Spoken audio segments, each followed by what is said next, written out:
요한복음 13장 31절에서 38절까지 한 절씩 교도하도록 하겠습니다. 요한복음 13장 31절에서 38절, 제가 먼저 31절 읽겠습니다. 그가 나간 후에 예수께서 이르시되 지금 인자가 영광을 받았고 하나님도 인자로 말미암아 영광을 받으셨도다.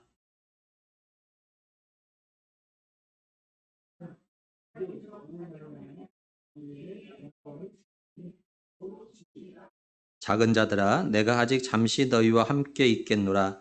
너희가 나를 찾을 것이나 일찍이 내가 유대인들에게 너희는 내가 가는 곳에 올 수 없다고 말한 것과 같이 지금 너희에게도 이르노라.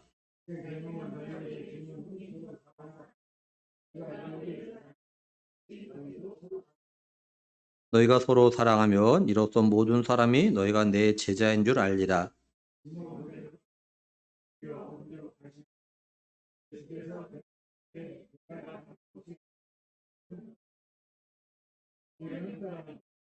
베드로가 이르되 주여, 내가 지금은 어찌하여 따라갈 수 없나이까? 주를 위하여 내 목숨을 버리겠나이다.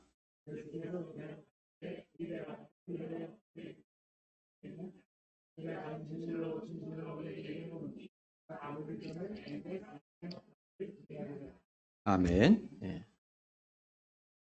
우리가 지난 주일에 이런 말씀을 나누었죠. 예수님께서 제자들에게 너희 가운데 한 명이 나를 갖다 팔 거라 이렇게 말씀을 하셨어요. 그저 이 말을 들은 제자들이 서로 바라보면서 의심하죠. 도대체 누가 예수님을 갖다가 팔려고 했단 말인가 라고 하면서 서로 갖다 의심하며 바라봅니다. 이때 베드로가 예수님이 사랑하시는 제자에게 머리짓을 하며 눈짓하면서 도대체 누군지 예수님에게 물어보라고 해요. 그저 이 사랑하는 제자가, 예수님 사랑하는 제자가 예수님께 묻죠. 그저 예수님께서 뭐라고 하셨냐면 내가 떡을 적셔서 주는 자가 그라 이렇게 말씀을 하셔요. 그러고 나서 가룟 유다에게 떡을 갖다가 적셔서 주시죠. 그러자 사단이 가룟 유다에게 들어갑니다. 그 다음에 예수님께서 가룟 유다에게 네가 하고자 하는 일 갖다 속히 행하라 이렇게 말씀을 하셔요. 그러자 가룟 유다가 함께 식사했던 그 집을 갖다가 이제 나가죠. 가룟 유다가 이제 마귀가 넣은 예수님을 팔고자 하는 생각 갖다 포기하지 않으니까 사탄이 가룟 유다에게 들어가 가지고 가룟 유다를 갖다 통제하기 시작하니까 가룟 유다가 자신의 마음에 있는 예수님을 갖다가 팔려고 하는 이 생각을 갖다가 실행에 옮기기 위해서 이제 집을 갖다 나간 겁니다. 예수님은요 이걸 알고 계셔요. 근데 예수님께서 이 가룟 유다가 나간 다음에 제자들에게 뭐라고 말씀하시냐면 오늘 말씀 31절 32절을 보면요. 그가 나간 후에 예수께서 이르시되 지금 인자가 영광을 받았고 하나님도 인자로 말미암아 영광을 받으셨도다. 만일 하나님이 그로 말미암아 영광을 받으셨으면 하나님도 자기로 말미암아 그에게 영광을 주시리니 곧 주시리라 이렇게 말씀을 해요. 예수님은 자신이 영광을 받았다고 하십니다. 그리고 하나님도 예수님 자신으로 말미암아 영광을 갖다 받으셨다고 해요. 그리고 이제 자신이 하나님께 영광을 돌렸으니까 하나님께서도 자신에게 영광을 갖다 주실 거라 또 이렇게 예수님께서 말씀을 하셔요. 예수님은요 지금 가룟 유다가 자신을 갖다가 팔기 위해서 다시 말해서 배신하기 위해서 나갔는데 영광이란 말을 갖다가 네 번이나 하십니다. 가룟 유다가 예수님을 갖다 파는 거, 다시 말해서 예수님을 갖다 배신하는 건 단순한 배신이 아니라 예수님이 십자가에 못 박혀 죽는 겁니다. 그러니까 예수님은 자신이 이제 십자가에 못 박혀 죽으셔야 된다는 걸 갖다 알고 계셔요. 근데 예수님은 이 시점에서 영광이라는 말을 갖다 네 번 하십니다. 두 번은 자신의 영광, 그리고 두 번은 하나님의 영광에 대해서 이야기를 하셔요. 따라서 예수님 자신과 하나님의 영광, 하나님 받으신 영광이 이제 예수님의 십자가의 죽음과 관계되어 있다는 것을 갖다가 알 수가 있는 거죠. 예수님의 십자가의 죽으심은요, 하나님의 뜻이었고 하나님의 계획이었습니다. 이사야 53장 10절에 보면요. 여호와께서 그에게 상함을 받게 하시기를 원하사 질고를 당하게 하셨은즉 그의 영혼을 속건제물로 드리기에 이르면 그가 씨를 보게 되며 그의 날은 길 것이요 또 그의 손으로 여호와께서 기뻐하신 뜻을 성취하려다 이렇게 말씀을 해요.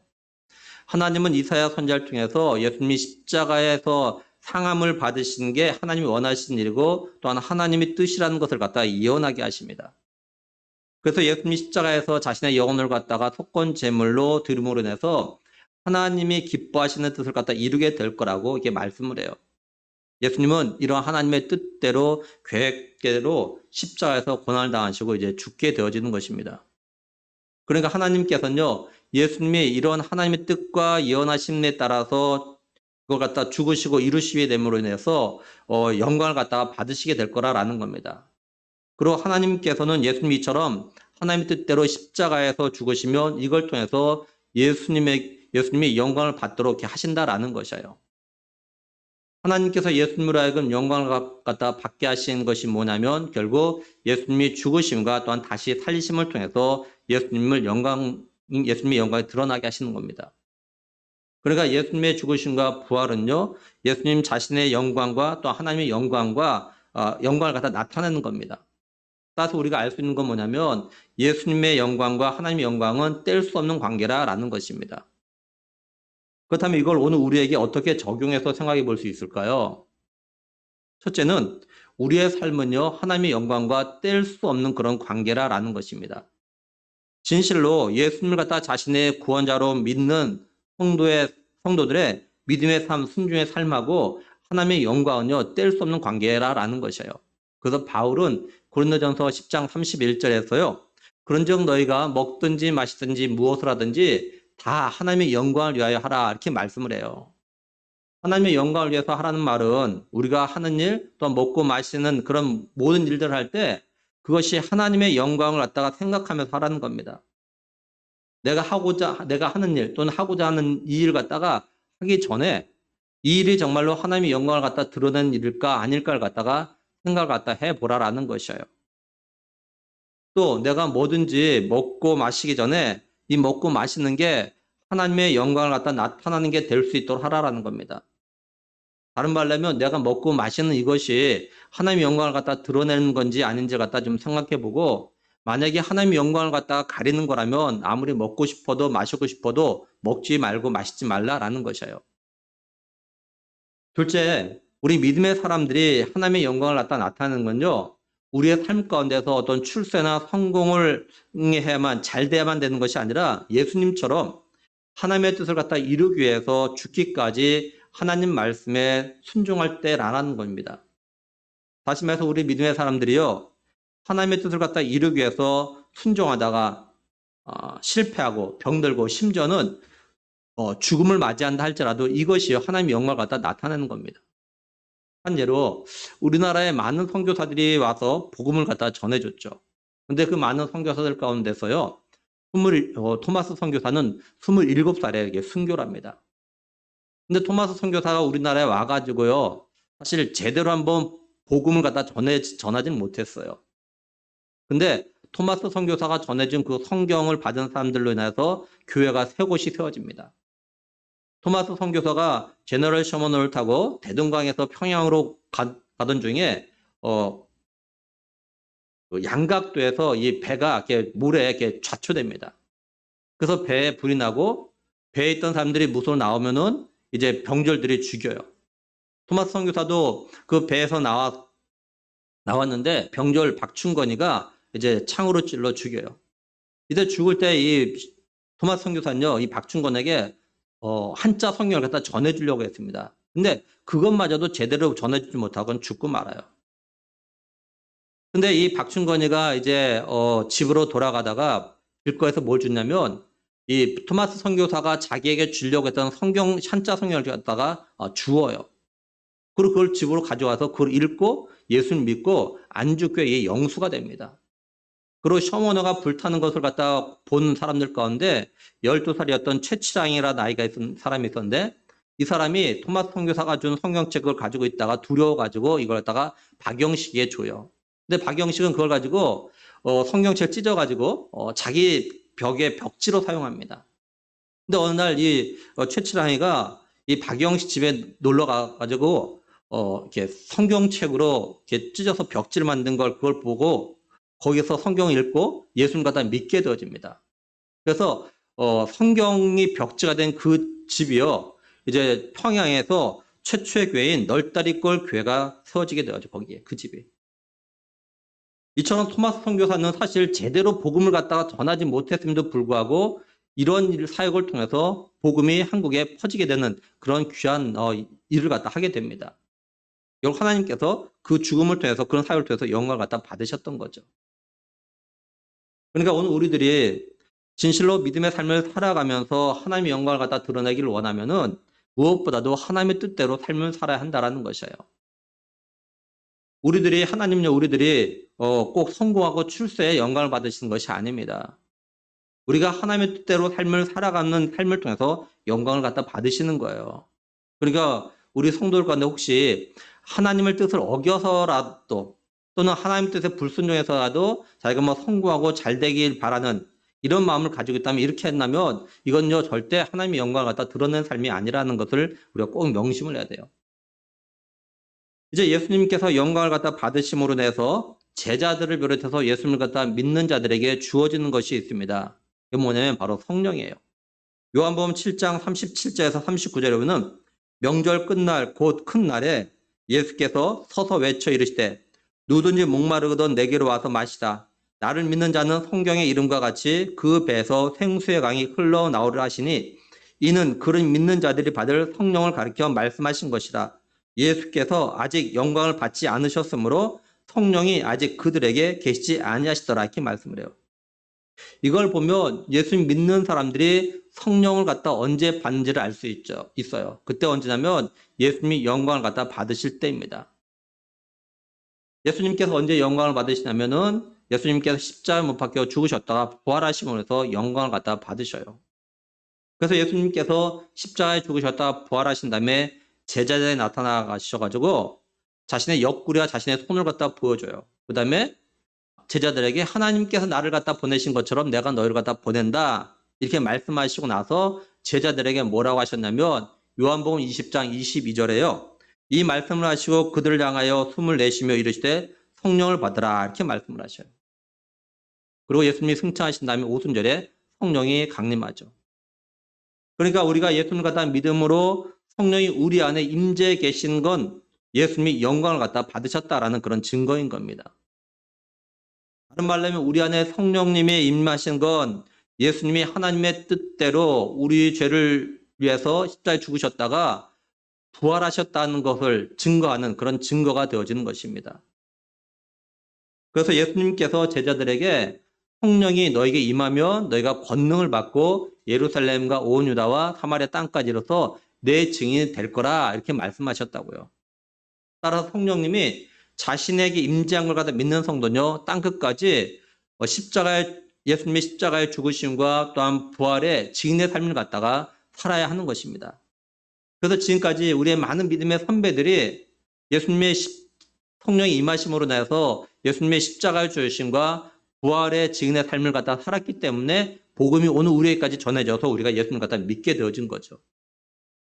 따라서 진실로 예수님을 믿음으로 성령의 임재를 갖다 믿는 성도는요, 예수님의 죽으심과 부활의 증인의 삶을 살려고 노력을 갖다 해야 하는 겁니다.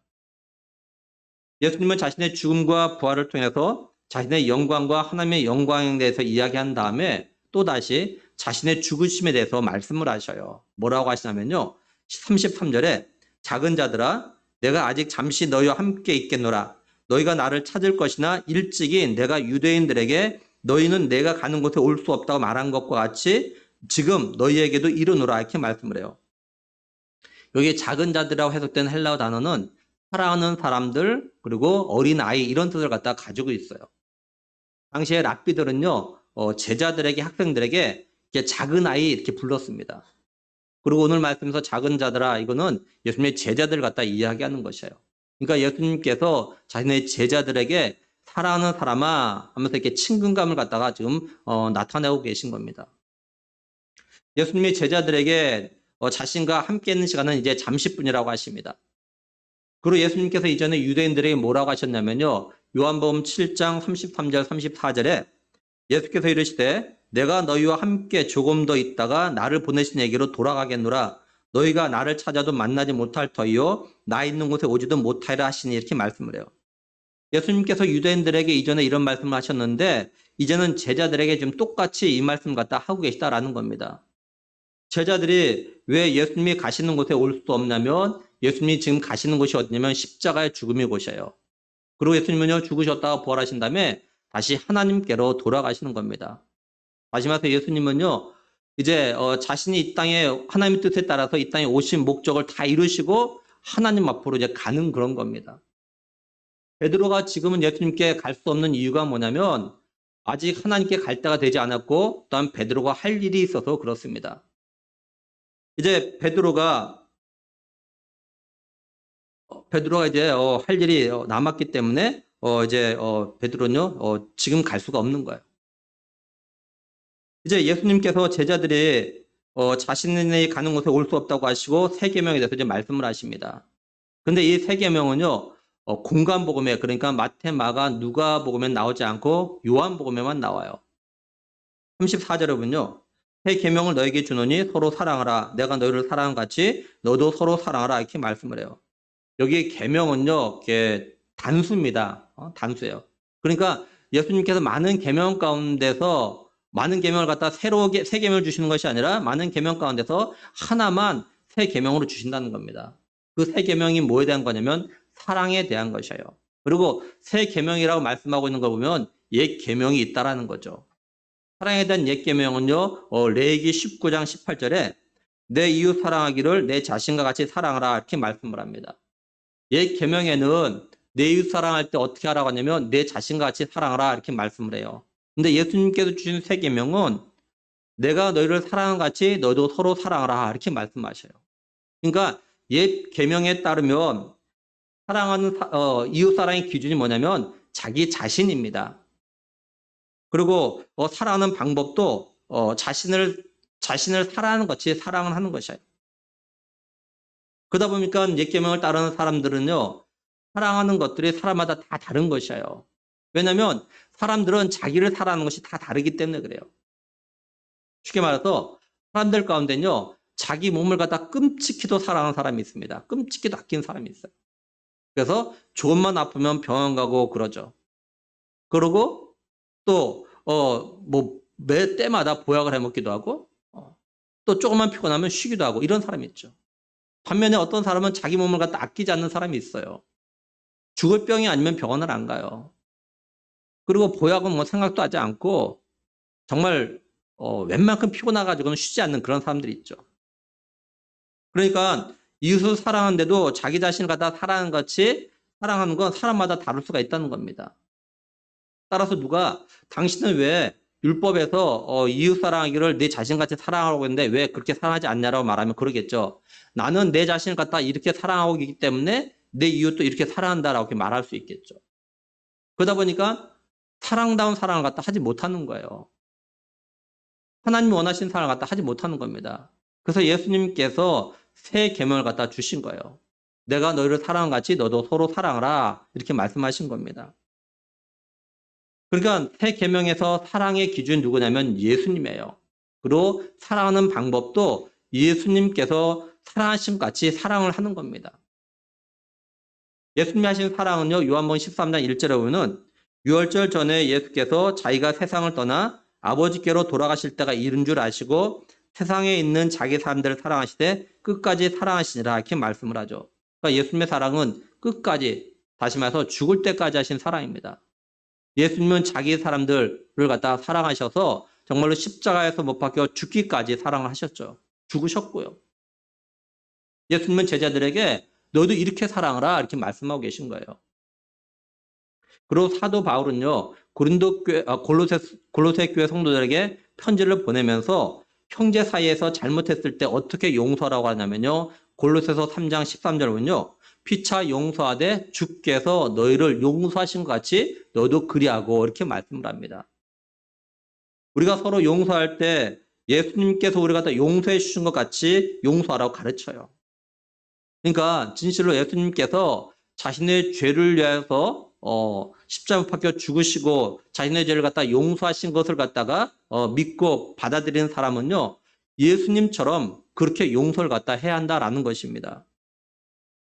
우리들도 잘못하고 죄를 지면 매일 또는 하루에 몇 번이라도 하나님 앞에 회개 기도하잖아요. 그럼 하나님께서 용서해 주시죠. 이처럼 우리도 내 가족이나 형제나 내 이웃이, 내 주변 사람이 나에게 잘못했을 때, 하루에 몇 번 잘못했을 때 내가 하나님 앞에 용서해달라고 하고 용서를 받은 것처럼 그렇게 용서해야 한다라는 것입니다. 우리의 용서의 기준과 방법 역시도 예수님이 우리가 용서해 주신 것처럼 용서해야 된다라는 것이에요. 그럼 예수님은 지금까지 이런 말씀 안 하시다가 이제 그 십자가에서 죽으실 때가 다 되어서야 왜 이런 세 계명을 갖다 주신 걸까요? 35절에 너희가 서로 사랑하며 이로써 모든 사람이 너희가 내 제자인 줄 알리라 이렇게 말씀을 해요. 그러니까 예수님은 제자들이 서로 사랑을 하는데 예수님이 사랑하신 것 같이 하면, 다시 말해서 이웃을 갖다가 자기 자신을 갖다 사랑하는 것 같이 하지 아니하고 예수님이 사랑하신 것처럼 하면 이걸 보는 사람들이 이 제자들 향해서 야 너희는 어떻게 옛 계명을 따라 사랑하지 아니하고 예수님께서 말씀하신 새 계명을 따라 사랑하는구나. 이걸 보니까 너희가 예수님의 제자구나. 이렇게 인정한다는 것이에요. 여기 알다라고 해석된 헬라어 단어는요. 지식을 통해서 아는 것이 아니라 경험을 통해서 아는 것입니다. 그러니까 사람들이 예수님의 제자들이 사랑하는 걸 보니까, 다시 말해서 예수님처럼 끝까지 사랑하는 걸 보니까 아 너희들이 정말로 예수님의 제자구나 이렇게 인정한다는 겁니다. 이게 결국 뭘 말하냐면요. 예수님은 제자들이 예수님이 사랑하신 것 같이 사랑함을 통해서 사람들이 이걸 보고 경험한 사람들이 예수님의 사랑이 어떤 사랑인지를 갖다가 알도록 하라 이런 말씀을 하신 거예요. 한마디로 예수님은요. 예수님의 제자들이 또한 예수님을 따르는 사람들이 다른 유대인들, 세상 사람들과 다른 사랑을 갖다 하기를 갖다가 바라고 계신 겁니다. 그렇다면 이걸 오늘 우리에게도 좀 적용을 좀 하면서 생각을 해봐야겠죠. 먼저는 예수님이 내가 너희를 갖다 사랑한 같이 너도 서로 사랑하라고 하셨으니까, 그죠? 나는 예수님이 나를 어떻게 사랑하고 있는가를 갖다 알고 있는가 이걸 생각해 봐야죠. 다시 말해서 나는 예수님이 나를 갖다 사랑하신 걸 진실로 깨닫고 이걸 믿고 이걸 인정하고 있는가 이걸 갖다 먼저 생각해야 돼요. 다음으로 중요한 건 내가 예수님이 나를 얼만큼 사랑하는 걸 갖다가 느끼고 깨닫고 인정하고 믿고 있는가라는 겁니다. 예수님이 나를 사랑하지 않는다는 것이 아니라 사랑해요. 그걸 알아요. 근데 얼만큼 사랑하는지, 나를 얼만큼 사랑하는지, 얼만큼 이걸 갖다 내가 느끼고 깨닫고 인정하고 믿고 있느냐라는 거예요. 예수님 믿는 사람들 성도들이요 모두 똑같이 예수님이 자신을 갖다 사랑한 걸 갖다가 느끼고 깨닫는 것이 아닙니다. 믿음을 가진 사람들이 할지라도요 예수님의 사랑, 하나님의 사랑을 갖다가 느끼고 깨닫고 인정하는 것이 다 달라요. 다시 말해서 예수님 믿는 성도들이라 할지라도요 하나님께서 자신을 사랑하셔서 독생자를 갖다 이 땅에 보내주신 그 사랑이 어떤 사랑인지, 또 예수님께서 자신을 대신해서 십자가 못 박혀 피 흘려 죽어주신 그 십자가의 은혜가 어떤 것인지, 그것이 얼마나 놀랍고 얼마나 크고 대단한 건지 알고 느끼고 깨닫는 것이 다 다르다는 거죠. 다 똑같지가 않아요. 한 예로 바리새인 시몬이요 예수님 갖다 식사에 초대합니다. 근데 그곳에 누가 오냐면 죄인인 한 여자가 그곳에 와요. 어떻게 오냐면 향유를 담은 이렇게 옥합을 가지고 옵니다. 그리고 예수님의 발곁에 서 가지고 울어요. 그리고 눈물을 흘리면서 그 눈물로 예수님의 발을 갖다가 적십니다. 그러고 나서 자기 머리털로 예수님의 발을 갖다 닦아요. 그리고 예수님의 그 발에 입을 맞춥니다.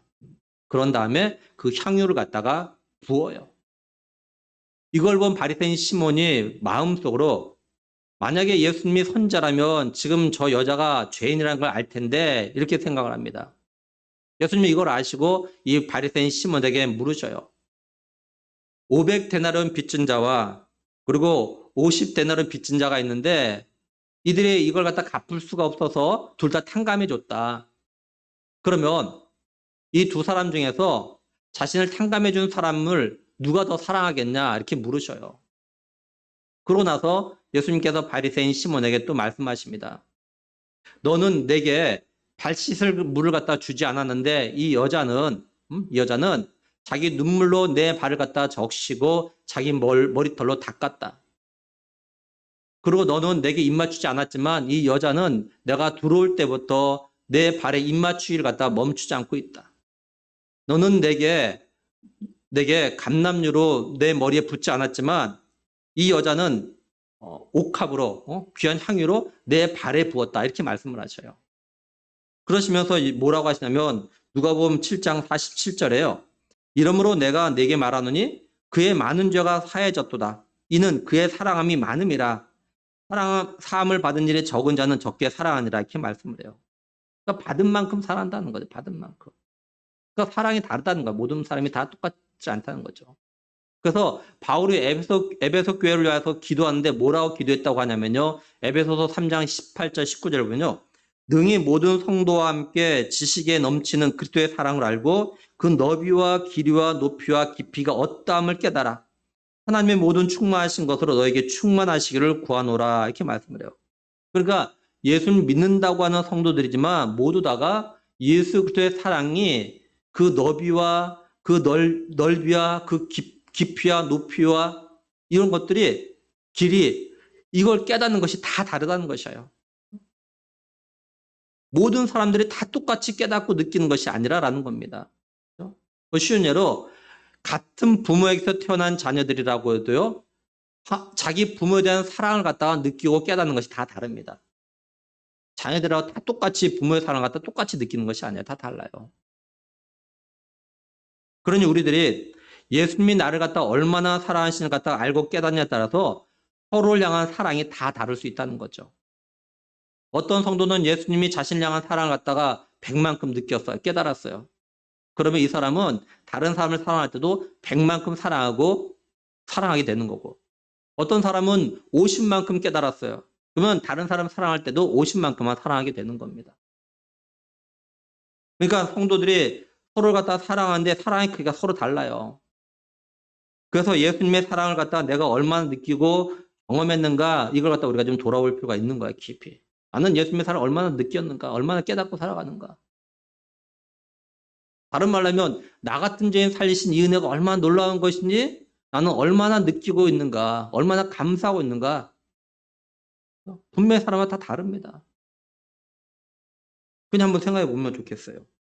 나는 예수님께서 나의 죄를 대신해서 십자가에서 피로 죽으심으로 내 죄가 용서받은 것에 대해서 다시 말해서 예수님의 사랑을 갖다가 얼마나 깨닫고 지금 인정하고 있는가. 이걸 수치로 해서 1부터 10이라고 하면 몇 정도 되는가. 그리고 만약에 내가 예수님의 사랑에 대해서 느끼고 깨달은 게 10이 안 된다면 왜 나는 10이 안 되는 걸까? 그리고 우리는 하나님 내가 예수님의 사랑, 예수님의 그 십자가의 사랑과 또한 나를 끝까지 죽기까지 사랑하신 그 사랑을 갖다 온전히 믿고 깨닫고 내가 이런 사랑을 갖다가 할 수 있게 해달라고 기도해야 되죠. 그리고 여기서 한 걸음 더 나아가서 하나님께서 나를 갖다 용서해 주신 만큼 내가 용서받은 만큼 내 주변 사람들이 나에게 잘못했을 때 죄를 지었을 때 용서할 수 있는 사람이 되게 해달라고 이렇게 기도해야 돼요. 우리가 왜 이런 기도를 하고 왜 이런 삶을 살아야 되냐면 우리가 이런 삶을 살아야 사람들이 내가 예수님 믿고 따르는 제자라는 것을 갖다가 알 수 있기 때문에 그렇습니다. 다시 말해서 우리가 사랑하고 용서하는 것이 세상 사람들과 그 정도밖에 안 되면 사람들은 우리가 예수님 믿는 사람인 걸 몰라요. 인정하지 않는 거죠.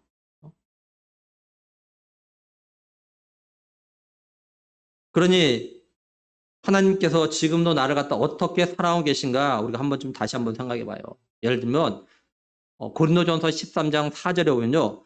사랑은 오래 참고 사랑은 온유하며 7절에 모든 것을 참으며 모든 것을 견디며 모든 것을 믿으며 모든 것을 바라며 모든 것을 견디냐 이렇게 말씀을 하죠. 그러면 하나님께서 지금도 나를 향해서 오래 참고 계신 걸 느끼고 계신가 라는 겁니다. 아, 하나님이 지금도 나를 향해서 오래 참고 계시는구나. 이걸 느끼고 계십니다. 하나님께서 나에 대해서 지금까지 오래 참고 계신 걸 혹시 생각해 보셨습니까? 하나님께서 지금도 나에 대해서 온유함으로 대하고 계시구나. 이걸 갖다 생각해 보셨습니까? 하나님께서 지금도 나에 대해서 모든 걸 참고 또한 나에 대해서 모든 걸 갖다 믿어주고 또 모든 것 지금까지 나에게 이렇게 기다리고 계신 걸 이런 걸 갖다 내가 지금 얼마나 느끼고 있는가 한번 돌아보자라는 거예요. 만약에 내가 이걸 갖다 느끼고 깨달았고 생각했다면 바로 이런 걸 갖다가 내 가족과 내 주변 사람들에게 그대로 해야 한다는 거죠. 우리 한번 좀 생각해 보면 좋겠습니다. 내가 이런 사랑과 이런 용서를 갖다 해줘야 될 사람이 누군가. 그리고 이런 사랑과 이런 용서할 수 있는 우리가 되기 위해서 우리가 기도하고 진실로 그리스도의 사랑으로 사랑하고 용서할 수 있는 우리가 될 수 있기를 간절히 또한 축원합니다. 이제 예수님께서 새 계명에 대해서 말씀하셨는데 이 계명을 들은 제자들의 반응은 없어요. 그리고 베드로가 예수님께 묻는데 뭘 묻냐면 36절에 시몬 베드로가 이르되 주여 어디로 가시나이까 이렇게 말씀합니다. 베드로가 예수님에게 어디로 가냐고 물은 이유가 있어요. 예수님께서 새 계명을 갖다 말씀하시기 전에 제자들에게 내가 가는 곳에 너희는 지금 올 수 없다 이렇게 말씀하셨기 때문에 그래요. 유대인들이 하셨던 말씀과 똑같이 하셨기 때문에 그래요. 그러니까 이게 뭘 말하냐면 베드로는요. 예수님이 지금 어딜 갖다 가신다고 했는데 자신들은 그곳에 올 수 없다는 말이 좀 충격을 받은 겁니다. 지금까지 자신들은 예수님과 늘 함께 동행했어요. 예수님이 가시는 곳이면 어디든지 갔습니다. 근데 지금은 올 수 없다니까 이 베드로의 마음과 생각이요. 지금 여기에 꽉 매인 거예요. 아니 지금까지 내가 예수님과 같이 생활해 왔는데 왜 갑자기 왜 올 수 없다고 하시는 거야? 도대체 왜 그런 걸까? 여기에만 지금 집중하고 있는 거예요. 그러다 보니까 예수님께서 말씀하신 이 세 계명은요 마음에도 없는 겁니다. 예수님이 제자들에게 정말로 원하신 것은 예수님께서 자신들 갖다 사랑하신 것처럼 제자들이 사랑하는 삶을 갖다 살아가길 바라신 것이 정말 예수님이 원하시는 그런 거예요. 근데 베드로 아니 어쩌면 다른 제자들도 예수님이 하신 정말로 바라시는 이거는 마음에 담아두지 않냐고 지금 다른 것에 지금 집중하고 있는 거예요. 근데 오늘 우리들도 그럴 수 있다는 거죠. 얼마든지. 우리가 말씀을 들을 때 하나님께서 그 말씀을 통해서 나에게 원하시고 바라시는 것이 무엇인지 깨닫고 그걸 갖다 마음에 새기고 거기에서 좀 반응을 좀 나타내야 돼요. 또는 말씀 가운데서 나를 살리고 내 믿음을 갖다 새롭게 하고 또한 내 믿음을 갖다 성장하게 하고 성숙하게 하는 그 말씀을 갖다 마음에 새기고 그런 말씀의 반응을 좀 나타내야 되는데 정말 하나님이 원하신 건 그 반응인데 그것에 대해서 반응하지 않냐고 다른 것을 마음에 담아두고 거기에만 신경 쓰고 있는 그런 것이 될 수 있죠. 오늘 우리가 지금 정말 어려운 우리가 사실 하기 힘든 것이 사랑 아닙니까? 그리고 용서 아닌가요? 그죠? 근데 정말 주님이 말씀을 통해 오늘 우리에게 원하신 것은 내가 너를 사랑하는 것 같이 너를 용서하신 것 같이 여기에 좀 집중하고 있어야 해야 되는 거죠. 근데 여기보다는 내가 어떻게 그렇게 사랑할 수 있어? 어떻게 용서할 수 있어? 여기에만 신경 쓰는 거죠. 그럼 엉뚱하게 반응 나타나는 거지. 만약에 그런 분이 있다면.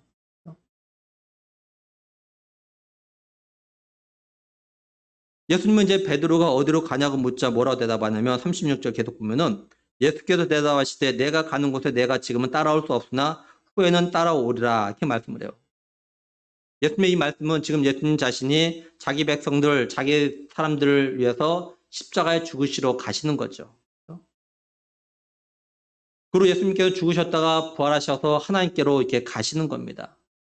그러니까 예수님은 이제 하나님의 뜻에 따라서 자신이 이 땅에 오셨고 그 오신 뜻, 하나님 뜻을 갖다 다 이루시고 이제 하나님께 가는 겁니다, 이게.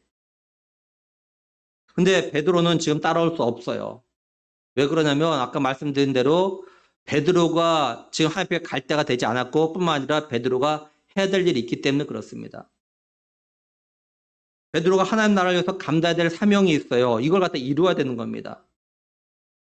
그러니까 베드로도 이제 자신의 사명을 갖다 다 이루면 그때야 예수님이 가신 곳에 다시 말해서 하나님 나라에 따라올 수 있게 되는 거라 예수님께서 이런 말씀을 다 하고 계신 거예요. 우리가 이걸 오늘 우리에게도 적용해서 생각해 볼 필요가 있겠죠. 우리도 하나님께서 우리에게 주신 사명, 다시 말해서 예수님의 뒤를 이어서 하나님 나라의 복음을 위하여서 다음 세대로서 맡겨진 사명을 갖다 다 감당할 때 그 후에야 하나님이 계신 곳, 예수님이 계신 곳에 그곳으로 가게 된다는 겁니다. 하나님께서 그때서야 우리가 다 부르신다는 거죠. 쉽게 말해서 하나님께서 언제 우리를 갖다 부르시냐, 우리가 언제 죽냐, 하나님께서 우리에게 맡겨주신 사명을 다할 때 하나님께서는요, 하나님 나라로 우리를 갖다 부르신다는 거죠. 이렇게 자신의 사명을 갖다 다 하고 죽는 거, 또 이렇게 부름을 받는 성도가 있다면요, 이 성도는요, 정말로 복 있는 성도입니다. 왜냐하면 모든 성도들이, 모든 사람들이 다 이렇게 죽지 않고 이렇게 부름을 받는 것이 아니기 때문에 그래요. 하나님께서 하나님 나라를 위하여서 맡기신 사명, 일을 맡겼는데 그걸 이루기 위해서 정말로 최선을 다하는 성도가 있는가 하면 그 사명, 그 일을 갖다 제대로 감당하지 않고 삶을 살다가 그냥 하나님 앞에 서는 성도들도 있다라는 것입니다. 한 예로 예수님이 달란트 비유를 갖다 말씀하셨죠.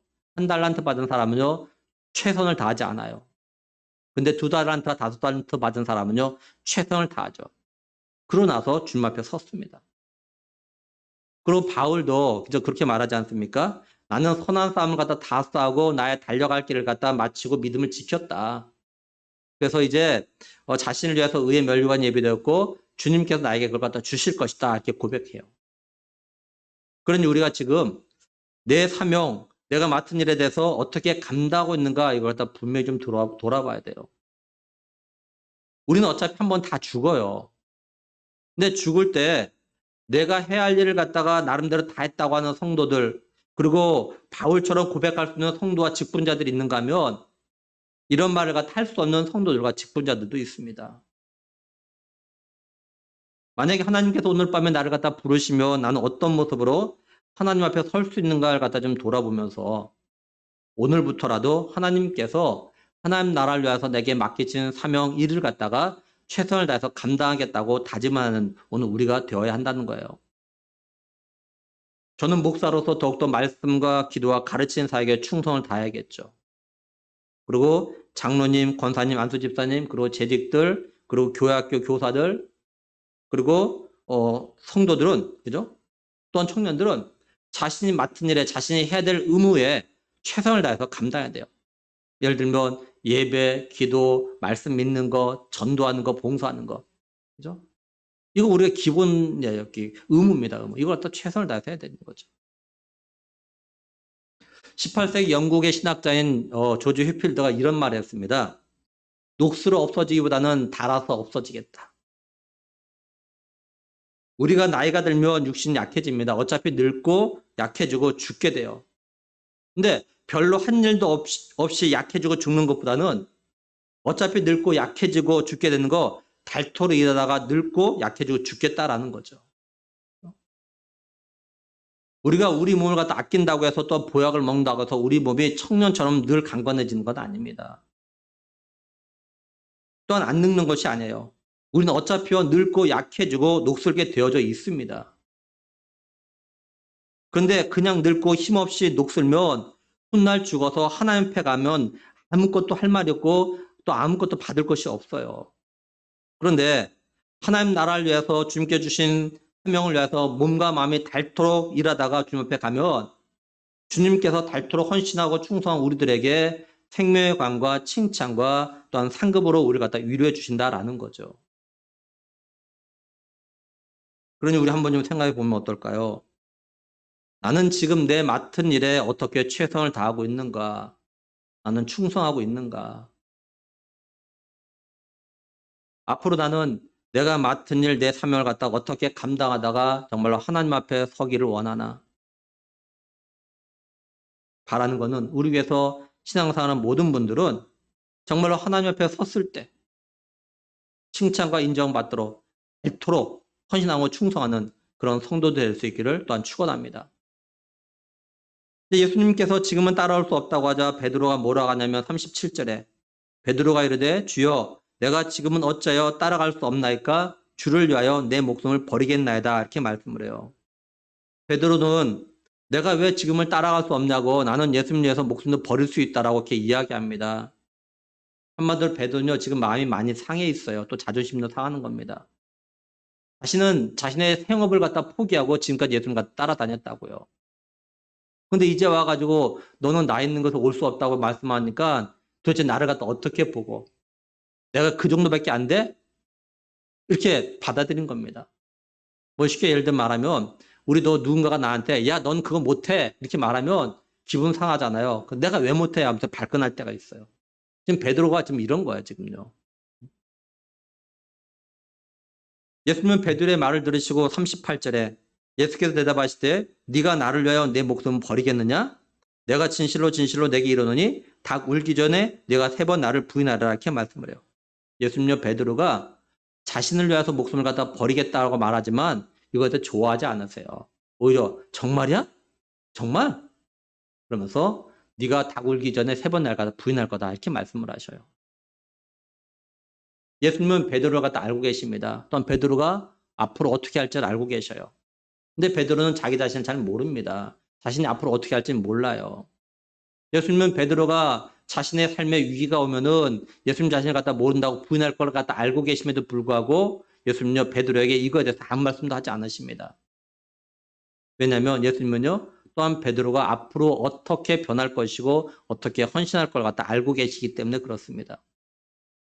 하나님은요 오늘 우리들의 연약함 때문에 베드로처럼 내 삶에 위기가 오고 또 예수 믿는 것 때문에 내 삶에 손해볼 것 같아서 믿음을 저버리고 또한 예수를 모른다라고 말하고 행동을 하더라도 우리가 앞으로 어떻게 변하고 어떻게 달라지고 어떻게 헌신하고 충성할 걸 갖다 알고 계시기 때문에 하나님은요 지금 우리를 향해서 오래 참고 계신 거예요. 그것 때문에 오래 참고 계셔. 내가 어떻게 변할 걸 하나님 기대하시는 겁니다. 하나님은 오늘 우리에게 이런 날이 빨리 오기를 갖다 원하셔요. 우리들이 하나님의 이런 사랑을 갖다 깨닫고 정말로 예수님을 갖다 나의 구원자로 믿고 영접하고 예수님께서 만나서 새 사람이 되기를 예수님 하나님요 기다리고 계십니다. 기대하고 계셔요. 그리고 우리가 이걸 위해서 이런 걸 갖다 사모하기를 갖다 예수님요 원하십니다. 왜냐하면 우리 하나님은 인격적이시기 때문에 그래요.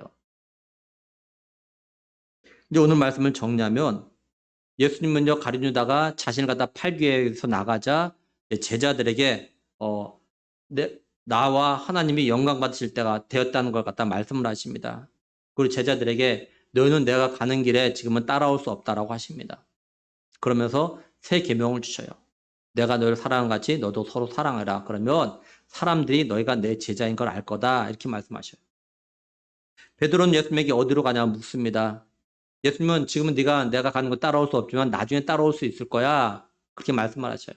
근데 베드로는 예수님의 이 말씀을 갖다가 이해하지를 못합니다. 그래서 내가 예수님 위해서 목숨까지도 버릴 수 있다라고 이야기합니다. 근데 예수님은 베드로의 이 말을 들으시고 절대 기뻐하지 않으셔요. 좋아하지 않으셔요. 오히려 네가 나를 갖다가 닭 울기 전에 3번 부인할 거다 이렇게 말씀을 하셔요. 우리는 오늘 말씀을 통해서 내 삶이 하나님의 영광과 연결되어 있다는 것을 늘 기억을 해야 된다는 겁니다. 내 삶이 어떤 삶에 따라서 하나님의 영광이 드러날 수도 있고 가려질 수 있다는 걸 늘 염두에 둬야 된다는 거예요. 그리고 예수님께서 나를 갖다가 얼마나 사랑하신지 깨닫고 경험을 해야 새 계명을 갖다 실천함으로 인해서 예수님의 제자됨, 다시 말해서 예수님의 사랑이 어떤지를 갖다 세상 사람들에게 알 수 있다는 것을 갖다가 꼭 명심을 해야 돼요. 그러니까 내가 정말로 예수님의 사랑 갖다 드러내고 싶다면 내가 예수님의 사랑 갖다 더 깊이 많이 경험해야 돼요. 깨달아야 돼요.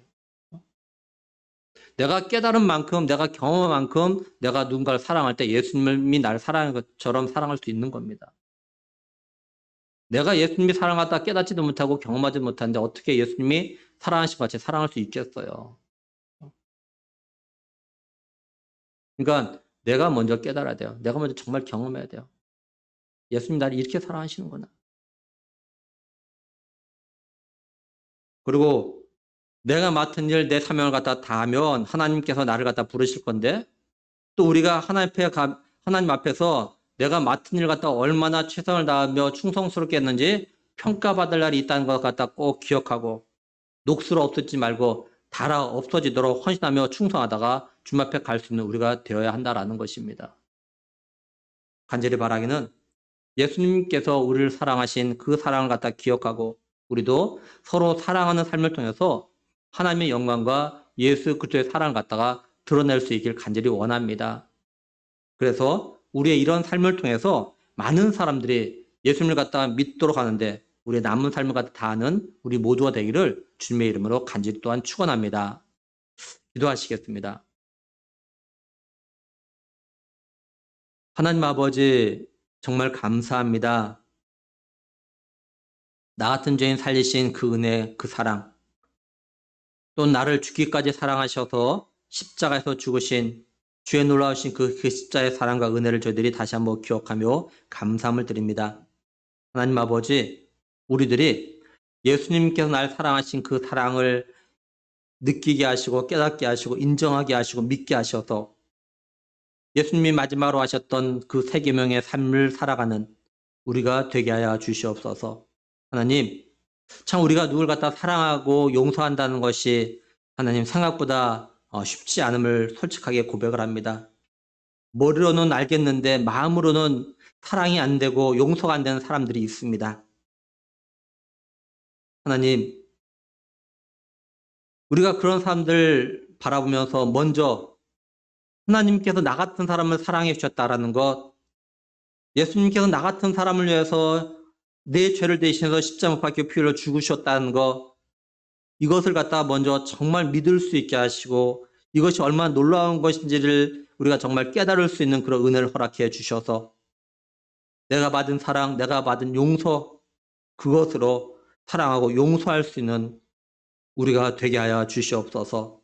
그래서 하나님 아버지, 이걸 통해서 정말 우리가 예수님 믿는 삶이라는 것을 갖다가 인정받을 수 있는 우리의 남은 믿음의 삶 되길 간절히 원하옵고 우리 주 예수 그리스도의 이름으로 기도드리옵나이다. 아멘.